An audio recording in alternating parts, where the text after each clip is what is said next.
Bonjour, je m'appelle Dodoniță, je suis l'auteur de l'histoire de la bande dessinée roumaine, du dictionnaire des auteurs de bande dessinée de Roumanie et d'une douzaine d'autres livres sur la bande dessinée roumaine et européenne. Ma passion pour la bande dessinée est venue quand j'étais tout petit, parce que j'ai eu la chance de lire la revue Pif Gadget. Mes parents travaillaient à la poste. Et je précise tout de suite, parce qu'à l'époque, on disait que seulement le fils des nomenclaturistes avait permission de lire cette revue extraordinaire de bande dessinée Pif Gadget.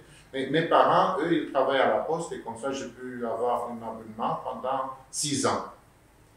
Plus tard, quand je suis devenu étudiant en sciences économiques à l'université de Craiova, j'ai eu la chance de découvrir le lectorat français de cette université.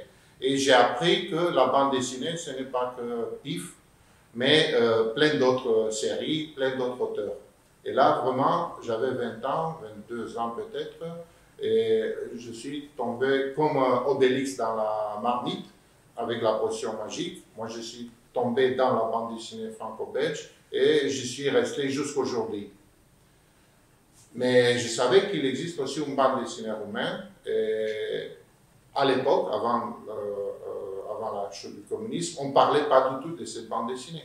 Il y avait des grands auteurs que moi je connaissais personnellement, certains parce qu'ils habitaient Craiova, et je lisais leurs bandes dessinées dans divers revues almanachs, mais personne ne parlait pas de ça.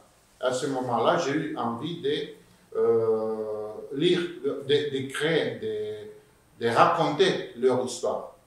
Et c'est comme ça que ça a commencé, l'histoire. Une ébauche, on peut dire, de l'histoire de la bande dessinée roumaine. Mais puis, après la chute du communisme, je suis allé me documenter dans diverses bibliothèques, surtout la bibliothèque de l'Académie roumaine de Bucarest, mais aussi à Constanța ou à Cluj.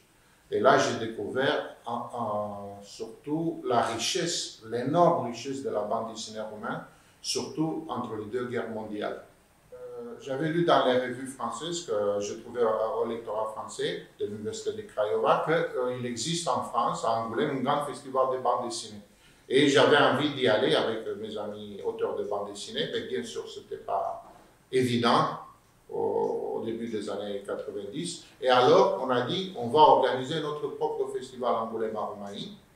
Je suis allé à Bucarest rencontrer l'attaché culturel de l'ambassade de France, M. Paul Lafont à l'époque. Et quand je lui ai parlé de mon idée, il a sauté tout de suite dessus parce qu'il était aussi passionné par la bande dessinée. Et comme ça, on a fondé les festivals avec l'appui de l'Alliance française d'Oumanie qui avait des antennes ou des sièges dans les grandes villes de la Roumanie. Et c'est comme ça que notre festival de bande dessinée a été itinérant au début dans les grandes villes. Bucarest, Timișoara, Craiova, Brașov et Constanța.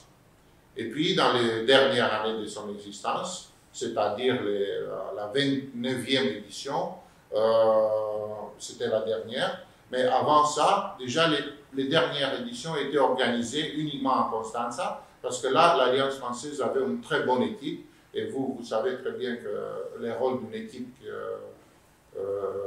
qu'une équipe peut jouer dans l'organisation d'une manifestation.